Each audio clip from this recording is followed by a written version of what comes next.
he has taken on some of Lestat's gifts and abilities, so he's thereby stronger than some of the other vampires that they're going to encounter. But he doesn't even take full advantage of that because he doesn't even want human blood. The gifts that he took on from Lestat were swallowed and dissipated after that. That's the only gifts that he took away from Lestat. Okay. Head of course. I'm just because once he got some of that French white, he was no more good. He was no more good. In the second season premiere of Interview, we see a wayward, destitute, and wandering Louis and Claudia attempting to find more vampires in post-World War II Europe. The bond between Louis and Claudia has been tested, and she ain't feeling your boy at all. Well, let's dive deep into the episode. Before we get started, I just want to let you all know that we are playing a drinking game. I believe Erica's word is... Erica, why don't you tell us what your word is and why? French white. Elia's favorite description of the vampire Lestat, and I know what she's going to say. Speaking of Elia, what is your word? My favorite word, based on this episode, which was my favorite monologue, is going to be shit. Corey? My word is Armand because I am up in the air about how I feel about the character right now. Okay, and my word is Louis. I just wanted to, that's a word that we're going to use all throughout, which is going to make it a little interesting for us, especially if we are indeed drinking liquor. Okay, so Elia, today's title is why don't you tell us what today's title is and your thoughts about the title? What can the damn do to the damn? I feel like I got it wrong. What can the damn really say to the damn? Oh, well, damn, that should have been my word. Look, we're gonna drink the damn too. Right. I couldn't remember the damn title. Touche. All right, so what can the damn really say to the damn? This title, from what I took from it, goes into Claudia's desperate search for other vampires, and she's looking for basically this family, since she really just kind of is trying to figure out who she is as a vampire, and she comes to find that things aren't as great as she thinks they are when she finds it. So it's like, I know what you thought she was looking for, but hey, what can the damn really say to the damn?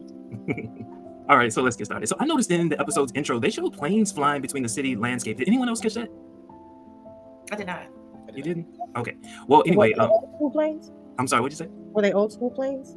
Yeah, to me, it was kind of like an ode to World War II. You know, just the fact that... I know what you're saying, yes. Yeah, you got that. All right. Anyway, Corey, the actress Delaney Hayles now has the role of Claudia. First impressions? Well, originally, I was, as with anything, when there's a change, you're always kind of waiting to see how they're going to be different from the original. And the first thing that I keyed on was the accent, which I don't hate. I do not hate the accent that she has. It actually does sound like what I anticipate or what I expect, and it kind of makes me think that the last actress did not have enough of an accent considering the time period. Now, that's my thoughts on it. I will also say it may have been a little heavy at times, but her use and command of Romanian as well, and just the way that her cadence of her voice, I loved it. And she's a really, really good actress. She also did her own stunts. I don't know if y'all knew that. She did her own stunts, particularly the one in the cemetery and some stuff like that. So I was pleasantly surprised. I loved the previous actor. However, I think it was a great addition. What was that last part? I think she's a great addition. Gotcha. Oh yeah, your thoughts? I personally really hated to see Bailey go. If nothing else, I am loyal. I did hate to see her go. I thought she did a phenomenal job. But not taking anything away from Delaney, I will say that I have enjoyed her. I have really enjoyed her so far and what she brings to Interview. They are two extremely different actresses. However, I'm not going to say that one is better than the other. It's just you get used to seeing someone, you fall in love with them as an actress and a character. So when there's a change, much like Corey, I'm like, oh man, let me see what this person is going to do. But I'm glad that they did at least get a worthy replacement, and it didn't take away from the show. Okay, bearer of men. Okay, I'm not loyal, right?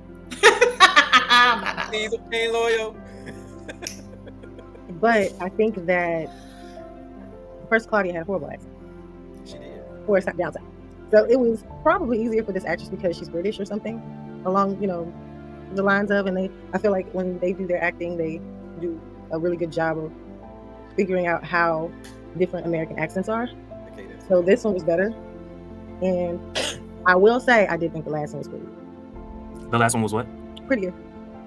Pretty good. Yeah. It's kind of hard. Oh, I'm sorry. I thought you were done. Okay. This one is a little like last Claudia, and I'm gonna call her by name. Bailey, she was a little bit softer in a way, even though she did some gruesome things as an actress for the character anyway. This one seems a little cutthroat, kind of like she got a little edge to her. But I don't hate it. Yeah, I don't hate it though. More thrown off. Like when I saw her face palm that kid, I was like, I like her.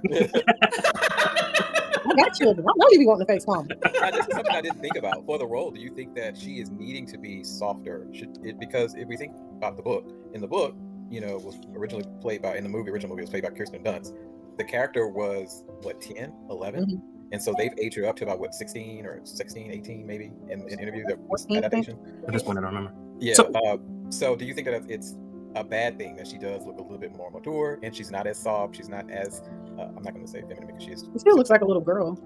So this is what I was going to say. In season 1, it was probably a good thing that they had Bailey, right? Because and that's why I was glad that Erica said it. I thought it would have come off, a little, this dude is saying this. But in season 1, it was okay for Claudia's character to be a bit softer. But in season 2, a lot about Claudia has changed, and so to have this particular character, it kind of grounds us in, okay, even her facial expressions are harder, and you can see the emotion of rage and anger and distrust and all of that a whole lot easier and simpler.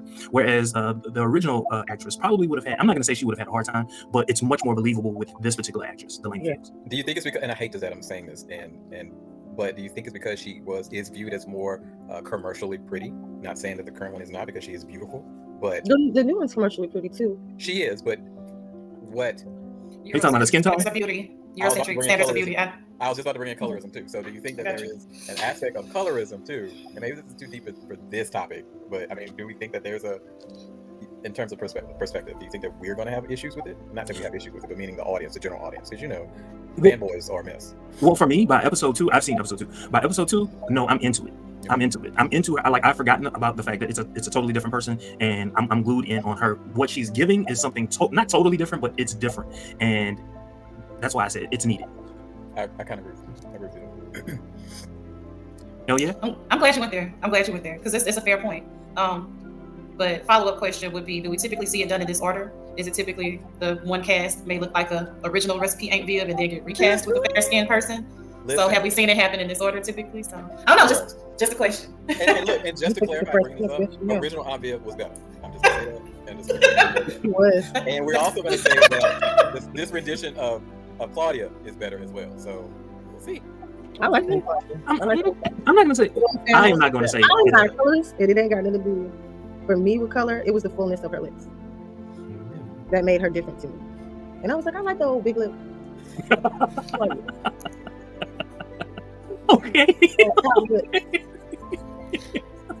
Okay, listen. Man, I knew my life was missing something. Here it is. Oh, big lips. I like big lips. I like full lips. Can I? All right. I want to mention it here. Claudia says she does not dream, but I want to revisit the idea later on into the review. I think it will make more sense to discuss her dream a little later in the episode, if we're okay with that. All right. From the first scene, we see a different Louis and Claudia. All throughout season 1, Louis had means. Can you describe the juxtaposition of their fortunes here? Let's start with Yeah. So they done went from the high-rise apartment in the sky to the depths of the deepest dark pit of hell. Get out, war, right? The blood ain't the same.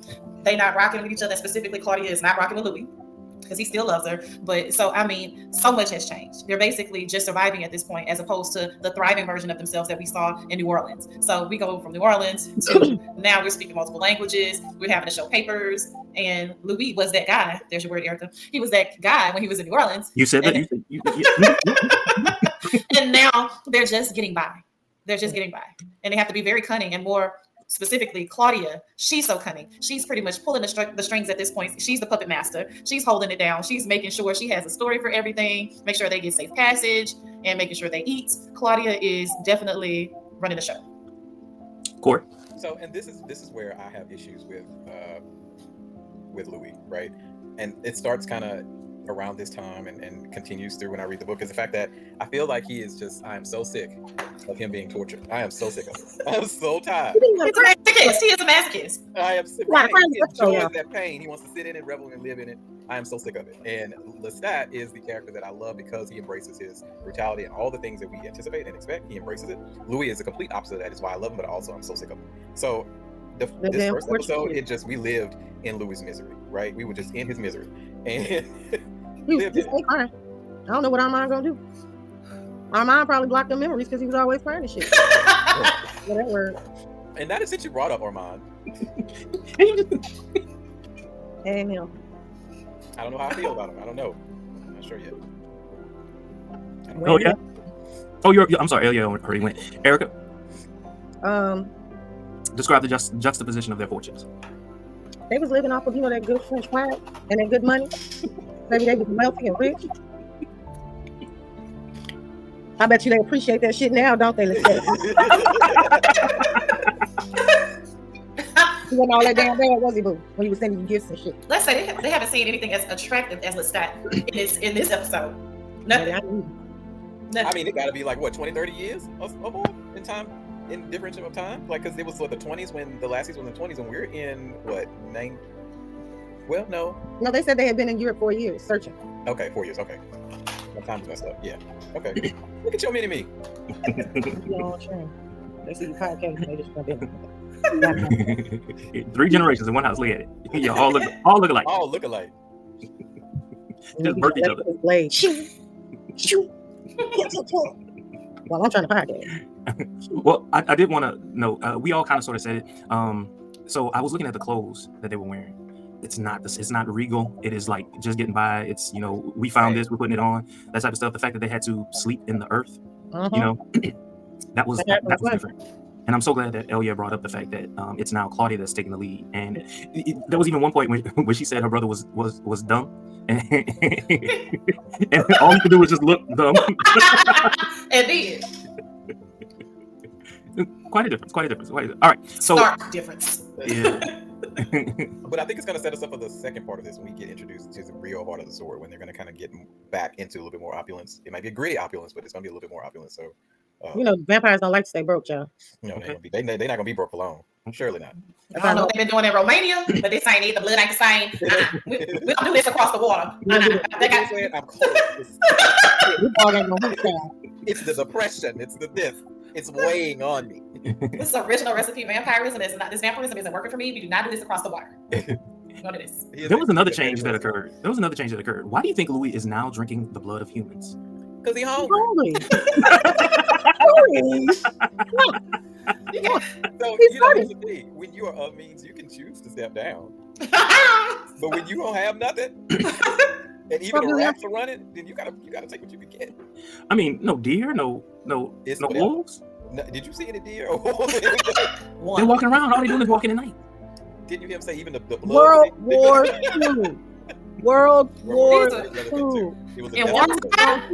They blowing up buildings. You think the wildlife gonna stay? Even the rats had to get the fuck. Yeah, he ain't no soldier, so you ain't got to worry about no quartering of nobody. But that's not gonna happen.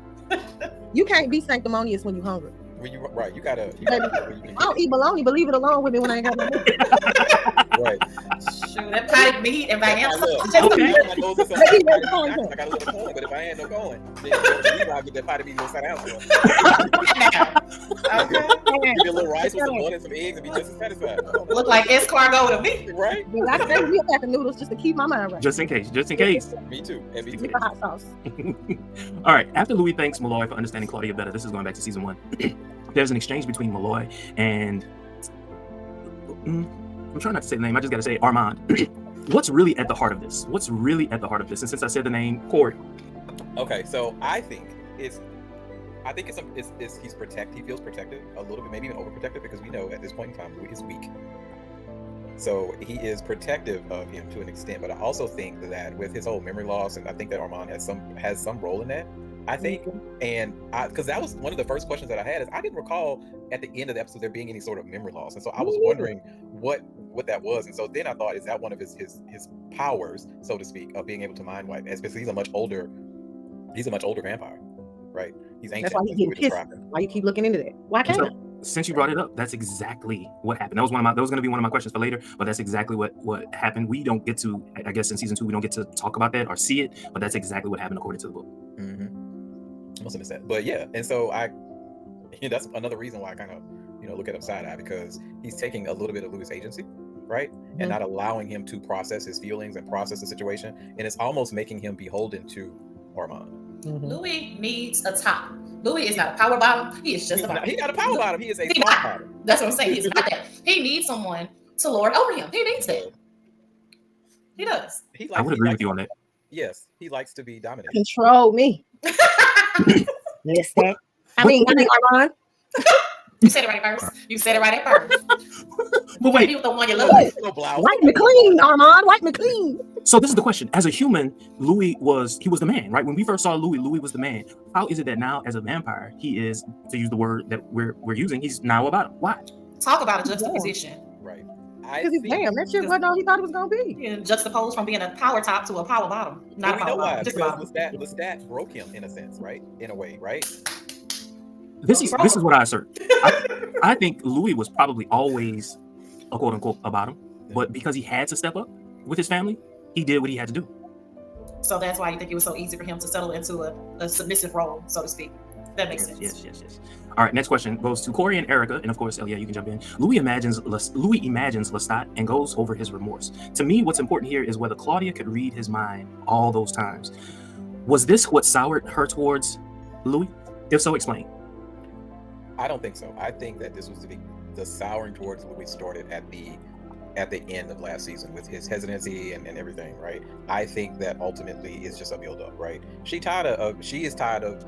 You would think that Louis would be taking charge, right? Instead, he has kind of put himself behind her, right? When she's the one that kind of needs, because she's younger in the dark gift, right? She's needing that guidance, that leading, or whatever, and he is not doing that because he's stuck in his misery, right? And I think that's part of it, right? I think that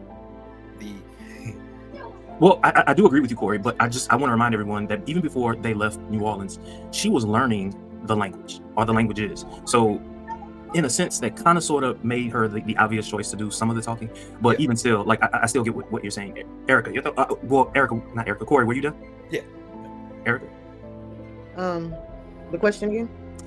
Basically, we saw Louis just kind of like thinking about his remorse over Lestat. Do you think Claudia was reading his mind? Yes. And if so, do you think this is what soured her towards him? Absolutely. I think that you can hear for 5 years after you try to murk someone who was keeping you, and it's got, you and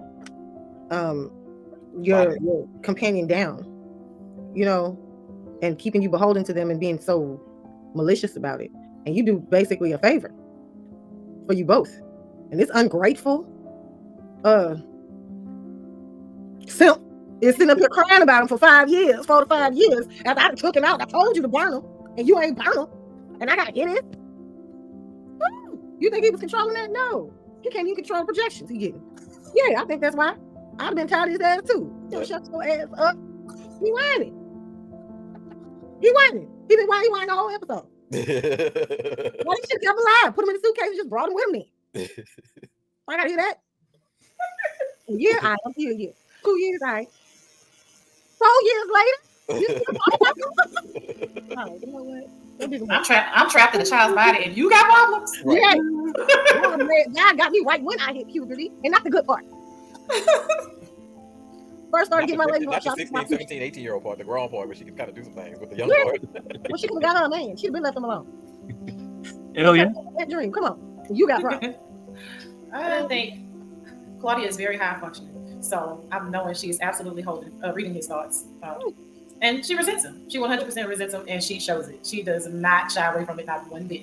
So, in an diary. We can.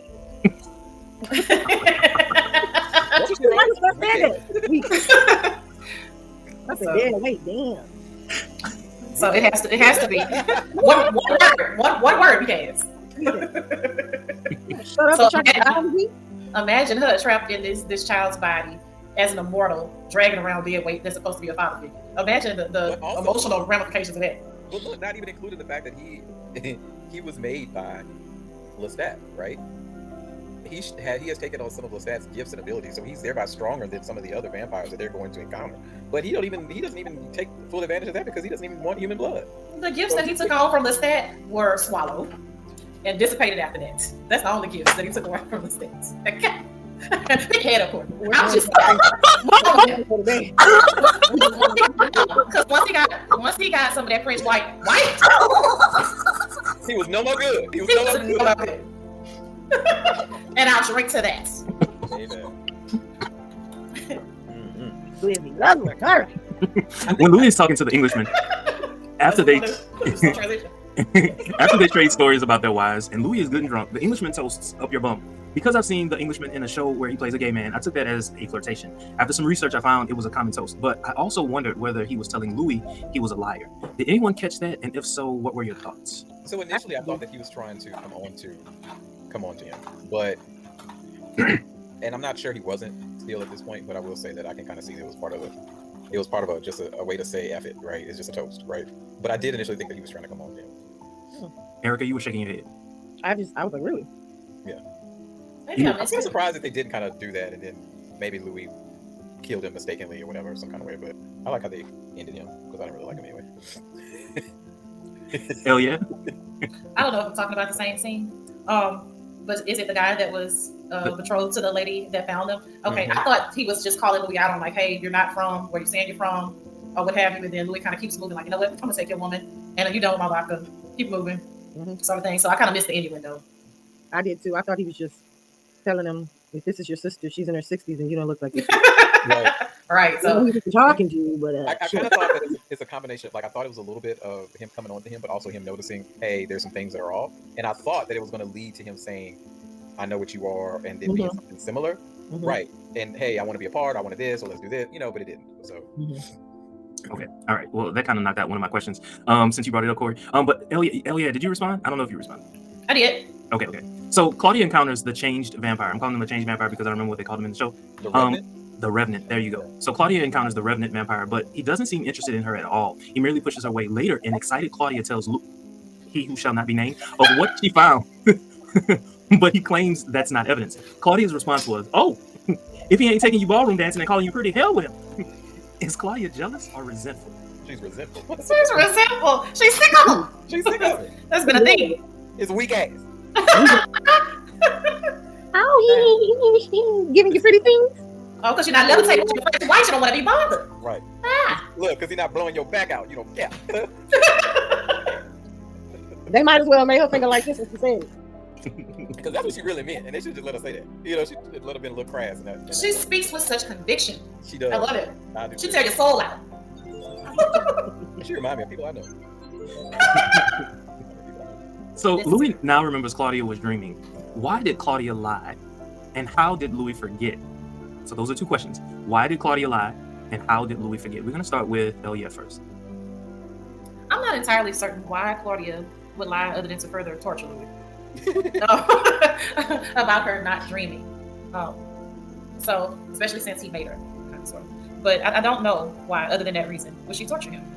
But to torture him. I think she wanted to keep something private. So I think that she did for the opposite of what you're saying. I think that she did not tell him because she did not want to torture him. Right? I think that she was trying to, in a way, protect him because she's ahead of the curve, right? She got no street smart. She's ahead of the curve. So she already knew that he was struggling. Why add on to it? You telling me that you can't dream? I'm having serious dreams over here, right? I'm having nightmares. Right. I don't know if they're nightmares. Those are probably pleasurable. Like she wants to kill. So, but, I guess for me, I'm saying to torture him because in Louis thinking, hey, if I'm sleeping and there's just nothing, there's no pleasure in that. There's no joy in that. At least if I'm dreaming, there's something. So the fact that he thought she wasn't dreaming, I just took that as, a way to torture him. Because I feel like he said as much. Okay. And how did Louis forget? And Corey kind of said that earlier. He said basically it was Armand. Armand was basically taking his he was changing his thoughts, his memories. All right, next question. When the Englishman was begging Louis for help when the soldiers were going to kill his girlfriend, why beg Louis? Of all people, why Louis? Did he think Louis was a vampire? He thought Louis was a soldier. Right. Yes. He thought Louis was an American soldier who knew how to fight. He thought he was AWOL. He thought he was AWOL. One against all of them. And I don't know. What'd you say? I think it may have been a combination. I think he thought that he was AWOL, but also thought that he knew that there was something different about him. Hence why he was asking the questions concerning age and all the other kind of stuff, because he knew something was off. He just didn't quite know what it was. So it could have been that he thought that he was AWOL, but also maybe he thought that he had a little bit something extra that wasn't able to help. At that point in time, he didn't care because he was fighting for her life, and he didn't know it. His life too. I mean, this is also a woman who found y'all and brought y'all to where they were at. Right. Why wouldn't you help her? Connection. That's what I was Yeah, it's like, you guys, didn't she just help you? Help her. Help me help her. And here's the funny part, how they just turn their back and act like they ain't seen nothing, they just walk off. They're about to put off the head of a vampire. I gotta go. That bite mark was confirmation. That was all they needed. Yeah. I gotta go. This ain't no place for me. I'm a whole vampire. What I'm gonna do? Human problems. You wasn't lying? Right. So a little bit later, the two of them, they go into the woods and they want to encounter the Revenant. Oh yeah, there was a humorous moment that you wanted to talk about. They go into the woods, and Claudia is like a kid on Christmas morning, like, hey, I got the present that I was looking for. I just peeled it back, and wow, look at it. And Louis like, excuse me. She's like, it's a vampire, right? She's like, it's a vampire, right? She's like, look at it. He like, look at it. Like, no, that's a catfish with teeth. Like, that is not. So I appreciated how in this episode they really amped up Louis' humor. I appreciated it so much because she is just so excited, so enamored, and he is disgusted. Like, that is not one of us. I don't know what you're talking about, but this old world, this old white vampire, that's not us. That's not our people. That's not our people. I ain't that ain't me. What'd you say, Eric? Ain't that, and that ain't me. Not it. To me, it was a very nuanced black thing to do. We ain't the same. Who's first cousin? We not kinfolk. You ain't my equal. We ain't people. I ain't one of you. Clearly, he ain't a skin folk. You got now. I don't know you. I don't know what kind of mutation. New number. Who it is? He ain't my kind. Up till now, all vampires have been beautiful, right? Oh. That is not what we get here in this particular scene. And they encounter another vampire, a female vampire, who attacks Louis. Corey, do you want to talk about that scene and what happens a little bit later? Yeah. So I had so much problems with when they first met. What was her name? Denalia? I can't think of her name. I thought it was Draconia. Whatever. Draconia. Huh. I was excited because I thought that we were going to get a little bit more history, which we did get eventually. But I thought this was going to be the beginning of more information or more of the story leading to Paris, right? So, but what she basically said was, this is it. This is what it is, right? And she basically attacked them because, and in hindsight, she was right. You took the only thing that he was able to do was to eat, to feed himself, to keep himself alive. And it's a protective thing because she was lonely. And so they took the one person that was connected to her away. And so she was resentful. And she had already seen so much of loss from the other, the other old heads, quote unquote, being killed off, dying off either because of war, which they didn't really explain what happened to them, but that's neither here nor there. The blood? It was that it? The war. Did they say that? I assumed it was a war. I didn't assume it was a war. But they left. I did. And the blood, right? I thought it was a combination. I mean, if you're blowing up whole, civilizations, and then they can't leave until it's nighttime, and you bombing places in the daytime, you burning all kind of stuff up. Right. So. Okay. All right. That's just how I inferred it. So Erica, I know you were excited about the backstory with Lestat and the other he who shall not be named. Mm-hmm. I do. I am. I want to see how. Like in the preview, how it talks about how they're going to get into the Lestat's backstory and he who shall not be named. I want to know like what happened to them. We know what happened from the movie, and what really goes on with why Louis doesn't talk to Armand anymore. We know what's going to be Claudia's untimely demise. You know what I'm saying? Like we don't know anything about it, like not on TV at least. Like they never made a movie about it, about his backstory. Like Lestat has such a backstory, so he can maybe get to see it. Just don't see anything. Okay. And Corey, what is it that you want to see for the rest of the season?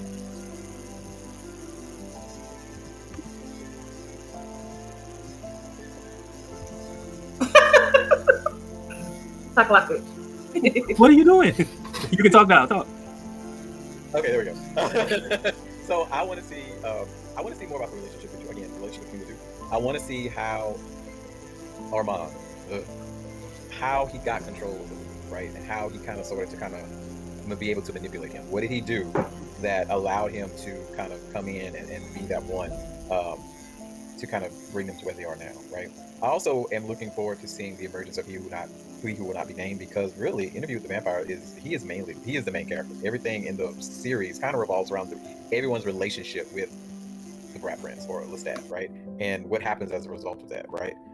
In my opinion, I feel that a lot of the books center around Lestat, and so I do think that I want to see the emergence of Lestat. I want to see exactly how he knows Armand, which I think they had. I will say that in this story they're going to say that they had some sort of relationship or whatever. So yeah, and I think they did in the books correctly. They did. Yeah, they did. Erica, is there anything that you want to see for the rest of the season? Why exactly he who shall remain nameless? I want to see why he has such a hold on Louis. Like, is there another type of special going around? Is there another type of DDS? Everybody is aware of what the DDS is, right? The dick down special. Is there another type of DDS going around that we all need to find out about? We know the fat had people out here flying. You know what I'm saying? I mean, hitting the pavement with no problem. Bouncing, still on it. You know what I'm saying? What's going on with he who shall remain nameless? You know what I'm saying? You can drop me. I'm coming right back. I'm coming. Great expectations and levitation. Let's go. Oh my god. Gotta be some good DDS. That's what I'm saying. Hell yeah. What is it that you want from the rest of the season? I want more Lestat. I do. I want more Lestat. That's what I want. I want Lestat. I want sex appeal and lots of fuckery. We want the fuckery. Okay. I want a lot of shits. Okay? I do. But specifically, I need some Lestat. I do. Because he is just such an amazing addition to this series for me. I need it, and I'm not seeing enough. Not yet. But I am only on episode 1, to be fair. But right now, it's like Claudia's show. And cool, because I do like to see her. She's doing great. But I'm going to need a little bit more than Delaney. I'm going to need my French wife. or other French, Spanish. Or other French wives, because Armand ain't doing it for me.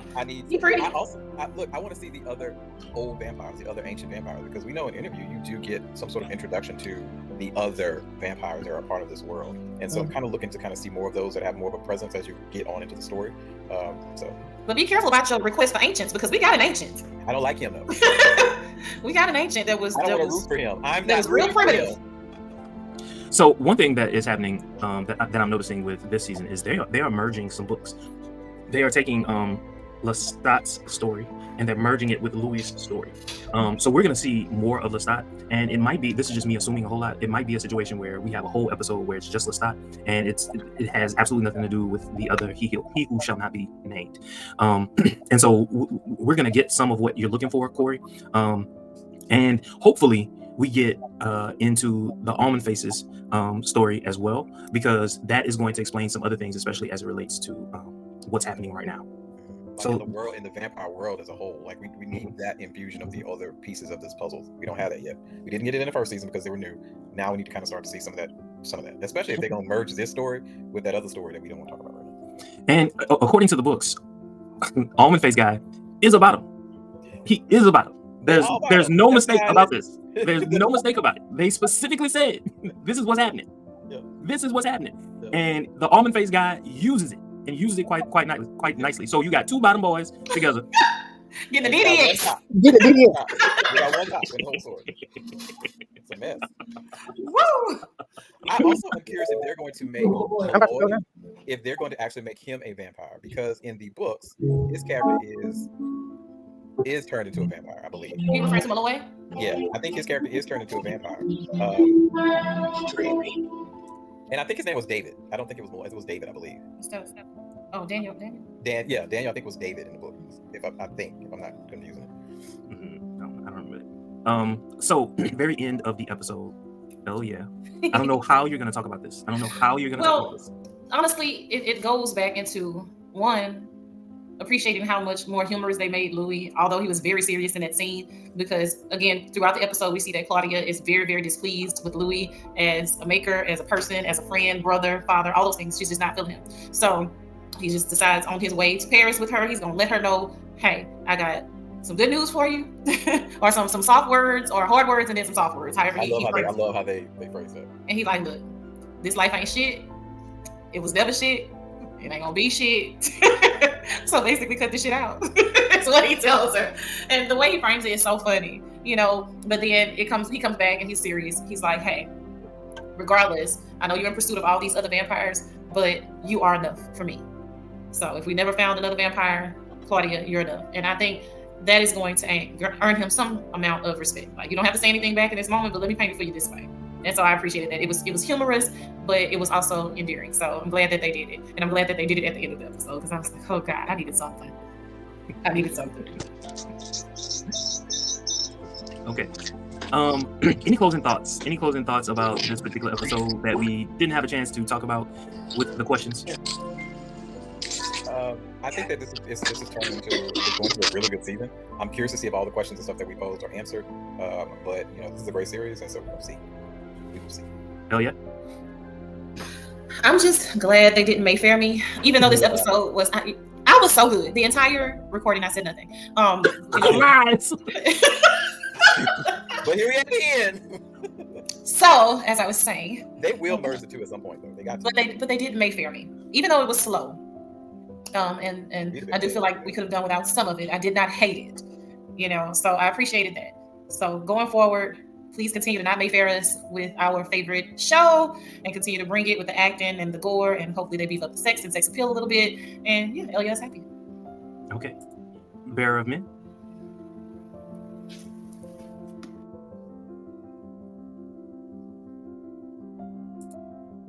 Erica. Okay, and with that, I think that's the end of this particular episode. Don't forget to like, comment, subscribe, and share this particular recording. Until next time, which will be next week. See ya.